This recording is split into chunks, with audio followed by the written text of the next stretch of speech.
The Mandalorian Season 3, Episode 7 was almost everything I wanted from a Mandalorian episode.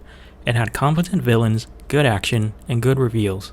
I loved the opening scene with Coruscant, gave me straight Blade Runner vibes. It really makes me want a Coruscant Underworld series. We finally get the reveal that Elia Kane is secretly working for Moff Gideon, and that the pirates' attack on Navarro was her plan. Seeing Moff Gideon back was awesome, as he's the closest thing we have to a competent villain.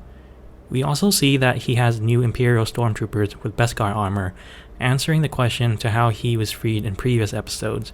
When I saw them, I couldn't help but notice that their helmets looked more similar to First Order stormtroopers than the regular stormtroopers from the original trilogy. We also get to see some tubes with floating things inside. I wonder if it could be related to cloning. The meeting with the Shadow Council was really interesting, as it shows the status of the Imperial remnants and what they're doing, slowly gathering resources, plotting their return under the leadership of Grand Admiral Thrawn. This was something I direly missed. The world building. It was great to see the bickering between the remnant leaders, trying to undermine one another. I just love seeing competent bad guys again. Grogu getting to drive the IG-12 was kinda cute, although I do find it too convenient that he immediately knows how to drive it around in seconds. I do find some of the moments where he presses yes repetitively to be a little annoying, but I get it that he's just a kid and at least it gives him a way to communicate.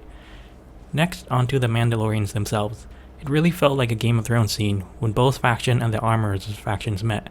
I was surprised they didn't get into a fight or bickering sooner. The only one we get was between Paz and Axe. As they land on Mandalore, I find it convenient that the other Mandalorians just happened to be in the area, or could it be that they were spies sent by Gideon?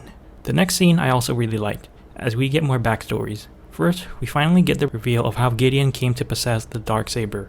Bo gave it to him, as an act of surrendering, in order to preserve the cities of Mandalore as well as its citizens, only to be betrayed by him. Also, we find out that Din and the Armor's group originated from Death Watch on the moon of Concordia.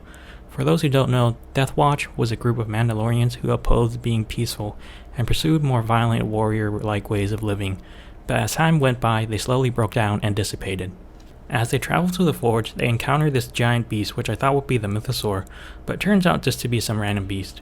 They take cover in a cave that conveniently leads them to the forge and old ruins of Mandalore. There they are ambushed by Gideon's new Imperial stormtroopers. I thought the fighting here was okay, I just wish they shot it better. There were way too many cuts that kind of took me out of it. As they keep fighting, they gain the upper hand and pursue the Imperial forces, only to be led to a trap. Din gets captured and taken away. If I was Gideon though, I personally would have just made an example of him by killing him there, but I get he's a protagonist so we can't have him die. It just makes Gideon look a bit stupid when he has this powerful enemy in his hands and chooses to take him into a debriefing room instead of killing him. Paz Visla sacrifices himself to buy the others time to escape, which I thought was kind of unnecessary because he clearly could have just hit the button and quickly ducked through as the door shut behind them. But I get that they wanted this character to have a heroic death. I just wish that it was shot or framed in a better way to make it feel like there was really no other way out. Overall, I give this episode an 8 out of 10.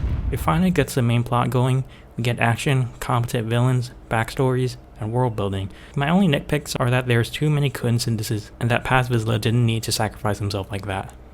Well, those are my thoughts. What are yours? Let me know your thoughts in the comments below. Until then, see you next time.